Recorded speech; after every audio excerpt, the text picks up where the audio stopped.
ಹಂಗೆ ಹೇಳಕ್ಕೆ ನಿಮಿಷ ಹಿಂದೆ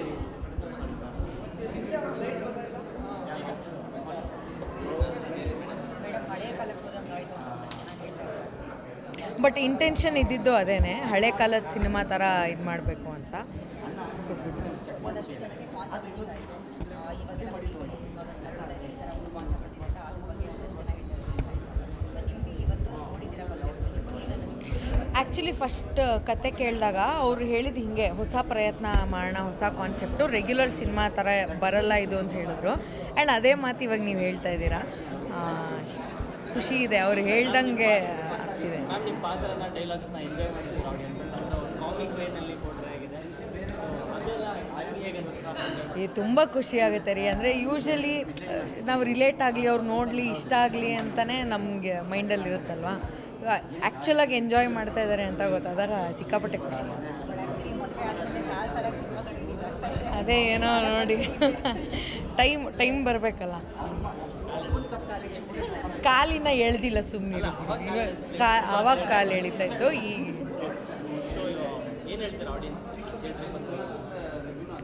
ಒಳ್ಳೆ ರಿವ್ಯೂಸ್ ಬರ್ತಾಯಿದೆ, ಚೆನ್ನಾಗಿದೆ ಅಂತ ಹೇಳ್ತಿದ್ದಾರೆ ಎಲ್ಲರೂ. ನಿಮ್ಗೆ ಬಿಡುವಿದ್ದರೆ, ಇಷ್ಟ ಇದ್ದರೆ, ನಮ್ಮ ಸಿನಿಮಾ ನೋಡಬೇಕು ಅನಿಸಿದ್ರೆ ದಯವಿಟ್ಟು ಚಿತ್ರಮಂದಿರದಲ್ಲಿ ಹೋಗಿ ಸಿನಿಮಾ ನೋಡಿ ಅಂತ ಕೇಳ್ತೀನಿ. ಫಸ್ಟ್ ಟೈಮ್ ಆ್ಯಕ್ಟರ್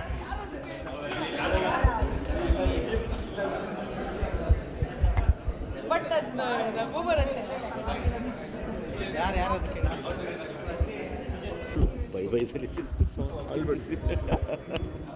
ಅದೇ ಅವ್ರಿಗೆ ತಮ್ಮನೇಲಿಗೆ ಬೇಕು.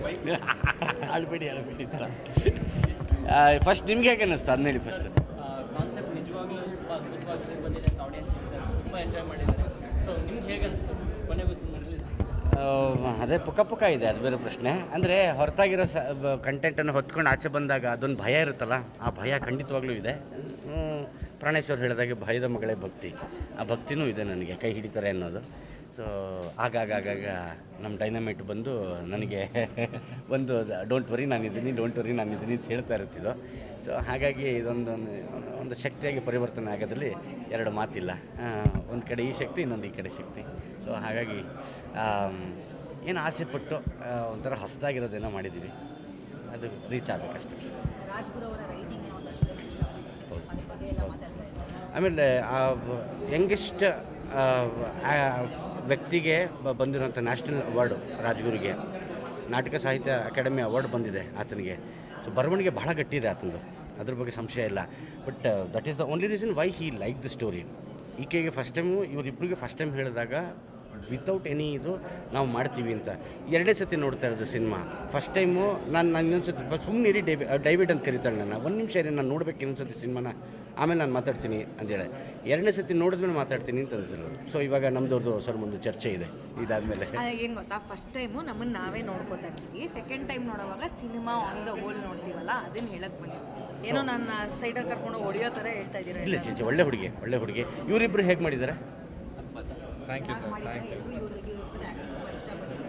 ಯು ವಿಲ್ ನಾವು ಫಸ್ಟಿಂದನೇ ಹೇಳ್ತೇವೆ, ಏನಾಗೋಗಿದೆ, ಹುಲಿ ಬಂತು ಹುಲಿ ಕತ್ತೆ ಥರ ಆಗೋಗುತ್ತಮ್ಮ. ಇವ್ರ ಆ್ಯಕ್ಟಿಂಗಿಗೋಸ್ಕರನೇ ಬರೋ ಕಾಲ ಬರುತ್ತೆ ನೋಡಿ, ಟ್ರಸ್ಟ್ ಮೀ. ಇವ್ರ ಆ್ಯಕ್ಟಿಂಗ್ ಚೆನ್ನಾಗಿದೆ ಅಂತಲೇ ಬಿಂಬಿತವಾಗುತ್ತೆ. ಇವ್ರಿಗೋಸ್ಕರ ಇವರಿಬ್ಬರು ಆ್ಯಕ್ಟಿಂಗ್ ಮಾಡಿರೋದನ್ನ ನೋಡೋದಕ್ಕೋಸ್ಕರನೇ ಜನ ಬರ್ತಾರೆ. ಯಾಕೆಂದರೆ ಸಿನಿಮಾದಲ್ಲಿ ಅವೆರಡು ತುಂಬ ಮುಖ್ಯವಾದ ವಿಚಾರ ಆಗುತ್ತಲ್ವ, ಆ ಮುಖ್ಯವಾದ ವಿಚಾರಕ್ಕೋಸ್ಕರ ಸಿನಿಮಾ ಬಂದು ನೋಡ್ತಾರೆ. ಆ ಹಾತುರತೆ, ಆ ಅರ್ಜೆನ್ಸಿ ಸಿನಿಮಾದಲ್ಲಿ ಕಾಣುತ್ತೆ ಅನ್ನೋದು ತುಂಬ ಮುಖ್ಯ. ಅಂದರೆ ಇವ್ರ ಅರ್ಜೆನ್ಸಿನೇ ಸಿನಿಮಾ ಗೆಲ್ಲಿಸುತ್ತೆ ಅಂತ ನಾನು ಹೇಳೋದು ಸಿನಿಮಾದಲ್ಲಿ. Yes sir. ಎಲ್ಲರೂ ನಿಮ್ಮ ಪಾತ್ರದ ಬಗ್ಗೆ ತುಂಬಾ ಹೇಳ್ತಿದ್ದಾರೆ. ಅಂದರೆ ನಿಮ್ಮ ಆವಾಗಿನ ತುಂಬ ಅದ್ಭುತವಾಗಿ ಮಾಡಿದ್ದಾರೆ. ಚಂದನ್ ಶೆಟ್ಟಿ ತುಂಬ ಮೆಚೂರ್ಡಾಗಿ ಆ್ಯಕ್ಟ್ ಮಾಡಿದ್ದಾರೆ. ಹೇಗೆ ಅನಿಸ್ತಿದೆ ನಿಮಗೆ? ಆ್ಯಕ್ಚುಲಿ ಭಯ ಇತ್ತು ನನಗೆ. ನಾನು ಇವ್ರಿಗೆ ರಿಲೀಸ್ಗಿಂತ ಮುಂಚೆ ಕೇಳಿದಾಗೆಲ್ಲ ಚೆನ್ನಾಗಿ ಆ್ಯಕ್ಟಿಂಗ್ ಮಾಡಿದ್ದೀನಿ, ನಾನು ಸಿನಿಮಾ ನೋಡಿದ್ರಾ, ಹೆಂಗೆ ಬಂದಿದೆ ಸಿನಿಮಾ ನೋಡಿದ್ರಾ, ಒಪ್ಕೊಳ್ತಾರ ಜನ ಅಂತ, ಆ್ಯಕ್ಟಿಂಗ್ ನೋಡಿದ್ರೆ ಸಹಿಸ್ಕೋತಾರ ನನ್ನ ಆ್ಯಕ್ಟಿಂಗ್ನ ಅಂತೆಲ್ಲ ಸಿಕ್ಕಾಬಡೆ ತಲೆ ತಿನ್ಬಿಟ್ಟಿದೆ ಇವರು. ಪಾಪ ಎಷ್ಟು ಸಲ ಕೇಳಿದ್ರು ಪಾಪ ಹೆಂಡ್ತಿಗೆ ಸಮಾಧಾನ ಮಾಡ್ತಾರನ್ನೇ ಮಾತಾಡೋರು. ಇಲ್ಲಪ್ಪ ಚೆನ್ನಾಗಿ ಮಾಡಿದ್ದೀರಾ. ಎರಡು ಥರ ಸರ್, ಒಂದು ಅವ್ರು ಚೆನ್ನಾಗಿ ಆ್ಯಕ್ಟಿಂಗ್ ಮಾಡಲಿಲ್ಲ ಅಂದರೆ ನನ್ನ ಸೋಲಾಗುತ್ತೆ, ಚೆನ್ನಾಗಿ ಆ್ಯಕ್ಟಿಂಗ್ ಮಾಡಿದ್ರೆ ಅವ್ರಿಗೂ ಗೆಲುವಾಗುತ್ತೆ, ನನಗೂ ಗೆಲುವಾಗುತ್ತೆ. ಅದಕ್ಕೋಸ್ಕರ ಹಿ ಡಿಂಟ್ ಟೇಕ್ ಮಚ್ ಟೈಮ್. ಪಟ್ಟಂತ ಡೈಲಾಗ್ಸ್ ತೊಗೊಂಡು ಇವ್ರಿಗೂ ಎಕ್ಸ್ಪೀರಿಯೆನ್ಸ್ ಇತ್ತು, ಇವ್ರಿಗೆ ಎಕ್ಸ್ಪೀರಿಯೆನ್ಸ್ ಇರೋ ಥರ ಆಯಿತು. ಸೊ ಪಟ ಕೆಲಸ ಆಗೋಕ್ಕೆ ಶುರುವಾಯಿತು. ಅದಕ್ಕೆ 30 ದಿವಸ 35 ದಿವಸ ನಾವು ಸಿನಿಮಾನೇ ಮುಗಿಸ್ಬಿಟ್ವಿ. So yes sir. ನಿಮ್ಗೆ ಎಲ್ಲಾದರೂ ಸಿನಿಮಾದಲ್ಲಿ ಫುಲ್ ಸ್ಕ್ರೀನ್ ಸ್ಪೇಸಲ್ಲಿ ಮಾಡಿರೋದು ಸಿನಿಮಾ ಎಲ್ಲಾದರೂ ನಿಮ್ಗೆ ಕಷ್ಟ ಅನಿಸ್ತಾ ಯಾವ್ದಾರ ಇಲ್ಲ, ಕೆಲವೊಂದು ಸೀನ್ಗಳು ಕಷ್ಟ ಆಗಿದ್ದುಂಟು. ಯಾಕಂದರೆ ಫಸ್ಟ್ ಟೈಮ್ ನಾನು ಕ್ಯಾಮ್ರಾ ಫೇಸ್ ಮಾಡ್ತಾ ಇದ್ದೆ ಈ ಸಿನಿಮಾದಲ್ಲಿ. ಸೊ ಡೈರೆಕ್ಟ್ರು ಧೈರ್ಯದಿಂದ ಹೇಳೋರು ಹಿಂಗೆ ಮಾಡಬೇಕು ಅಂತ. ಬಟ್ ಸ್ಟಿಲ್ ಅದು ಕ್ಯಾಮ್ರಾ ಮುಂದೆ ಹೋದಾಗ ಅದು ಫಸ್ಟ್ ಟೈಮ್ದು ಭಯ ಅನ್ನೋದು ಇದ್ದೇ ಇರುತ್ತೆ. ಬಟ್ ಇವಾಗ ತೆರೆ ಮೇಲೆ ನೋಡಿದಾಗ ಅನಿಸ್ತಾ ಇತ್ತು, ಇಲ್ಲ ಪರವಾಗಿಲ್ಲ, ಚೆನ್ನಾಗಿ ಮಾಡಿದ್ದೀನಿ ಅಂತ ನಮಗೊಂದು ಕಡೆ ಖುಷಿ ಇದೆ. ಸರ್ 1980s ಹೋದಾಗಾಯಿತು ಅಂತ ತುಂಬ ಜನ ಆಡಿಯನ್ಸ್ ಇರುತ್ತೆ. ಆ ಕಾಲಘಟ್ಟಕ್ಕೆ ಹೋದಾಗಾಯಿತು. ಕೆಲವೊಬ್ಬರು ಅಂಬರೀಷನ್ ಅವ್ರ ಸಿನಿಮಾ ನೋಡೋದಾಯಿತು. ಸೊ ನಿಮ್ಮಲ್ಲಿರೋ ಆ ಇನ್ನೋಸೆನ್ಸ್ನ ತುಂಬ ಜನ ಇಷ್ಟಪಟ್ಟರು, ಫಸ್ಟ್ ಹಾಫಲ್ಲಿ ಎಸ್ಪೆಷಲಿ. ಸೊ ಅದೆಲ್ಲ ಸರ್ ಅದೇ ಮೇನ್, ಅದಕ್ಕೆ ಸಪೋರ್ಟಿವ್ ಆಗಿ ನಿಂತಿರೋದು ರೀ ರೆಕಾರ್ಡಿಂಗು. ಹಳೆ ಕಾಲದ ಥರ ನಿಮ್ಗೆ ಯಾಕೆ ಅನ್ನಿಸ್ತಾ ಇದೆ ಅಂತಂದರೆ, ನಮ್ಮ ಪ್ರದೀಪ್ ಪ್ರವೀಣ್ ಅವರು ಅಷ್ಟು ಚೆನ್ನಾಗಿ ಬ್ಯಾಕ್ಗ್ರೌಂಡ್ ಸ್ಕೋರಿಂಗ್ ಮಾಡಿದ್ದಾರೆ. ಎಲ್ಲೋ ಒಂದು ಕಡೆ ನಿಮಗೆ ಈ ಥರದ ಮ್ಯೂಸಿಕ್ ಎಲ್ಲ ಮಿಸ್ ಮಾಡ್ಕೊತೀವಿ ನಾವು ಹಳೆ ಕಾಲದ ಸಿನಿಮಾಗಳನ್ನ ನೋಡಬೇಕಾದಾಗ. ಸೊ ಅದನ್ನು ರೀಕ್ರಿಯೇಟ್ ಮಾಡಿದಾರಲ್ಲ, ಸೊ ಅದು ತುಂಬ ಚೆನ್ನಾಗಿ ಸಪೋರ್ಟಿವ್ ಆಗಿದೆ. ನಮ್ಮ ಆ್ಯಕ್ಟಿಂಗ್ ಮಾಡಿರೋದನ್ನು ಎಲಿವೇಟ್ ಮಾಡಿದೆ music. To add his point, ಅವ್ರು ಅದನ್ನೇ ಹೇಳಿದ್ದು. ನನಗೆ ಒಂದು 2-3 ಜನ ಬಂದು ಮಾತಾಡಿದೆ, ತಬಲಾ ಸೌಂಡ್ ಕೇಳಿ ತುಂಬ ಸಾಗೋಗಿತ್ತು ಸರ್ ಅಂತ. ಅಂದರೆ ರೀ ರೆಕಾರ್ಡಿಂಗಲ್ಲಿ ತಬಲಾ ಅನ್ನೋದನ್ನು ಬಳಸಿ ತುಂಬ ಸಾಗೋಗಿತ್ತು. ಬರೀ ಢಮ್ ಢುಮ್ ಢುಮ್ ಢುಮ್ ಅಂತ ಇತ್ತು. ಯಾವುದೇ ರಕ್ತಪಾತ ಇಲ್ಲ, ಯಾವುದೇ ಹಗೆತನ ಇಲ್ಲ, ಯಾವುದೇ ಪ್ರತೀಕಾರ ಇಲ್ಲ. ಕೇವಲ ಒಂದು ಪುಟ್ಟ ಪ್ರೀತಿ ಇದೆ, ಒಂದು ಮಿಸ್ಟ್ರಿ ಇದೆ.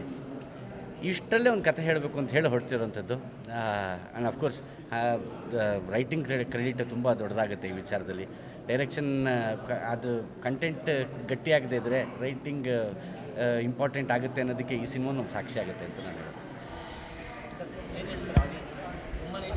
ಎಲ್ಲರೂ ಇಷ್ಟಪಟ್ಟಿದ್ದಾರೆ. ಡೆಫಿನೆಟ್ಲಿ ಏನಿಲ್ಲ, ಒಳ್ಳೆ ಸಿನಿಮಾ ಬಂದಿದೆ, ಬಂದು ನೋಡಿ. ಮಕ್ಕಳು ದೊಡ್ಡವರು ಎಲ್ಲರೂ ಸಮೇತ ಬಂದು ನೋಡುವಂಥ ಒಂದು ಸಿನಿಮಾ. ಬಂದು ಸಿನಿಮಾ ಎಂಜಾಯ್ ಮಾಡಿ. ಸ್ಪೆಷಲಿ ಮಕ್ಕಳೆಲ್ಲ ತುಂಬ ಇಷ್ಟಪಡ್ತಾ ಇದ್ದಾರೆ. ತುಂಬ ಫನ್ನಿ ಆಗಿದೆ ಸಿನಿಮಾ. ಬಂದು ನೋಡಿ, ಎಂಜಾಯ್ ಮಾಡಿ. ನಮ್ಮ ಎಂಟೈರ್ ಚಿತ್ರತಂಡಕ್ಕೆ ಸಪೋರ್ಟ್ ಮಾಡಿ. Thank you. Thank you.